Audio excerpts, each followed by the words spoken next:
ପ୍ରେମ ସପ୍ତାହ ଚାଲିଛି ଆଉ ମୁଁ ମୋ ପ୍ରେମକୁ ମୋ ଭିତରେ ଅନୁଭବ କରୁଛି। ଗୋଲାପର କଅଁଳ ପାଖୁଡ଼ାରେ ମୁଁ ପ୍ରେମର ଚିଠି ଲେଖୁଛି। ଆଇନା ଆଗରେ ସଜେଇ ହୋଇ ମୁଁ ତାକୁ କେତେ ଭଲ ପାଏ କହୁଛି। ପ୍ରେମର ମିଠା ମିଠା ମଧୁରତାକୁ ମୁଁ ତା ସ୍ମୃତିରେ ଖୋଜି ପାଉଛି।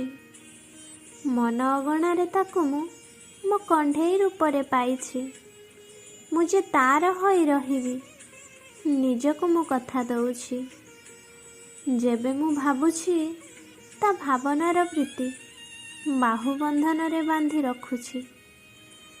ଆଖିର ଦୁଆରେ ଧୀରେ ଧୀରେ ମୋ ପାଖେ ଆସୁଛି। ସ୍ୱପ୍ନ ଜରିଆରେ ତା ଓଠର ସ୍ପର୍ଶ କପାଳକୁ ମୋର ଛୁଉଁଛି।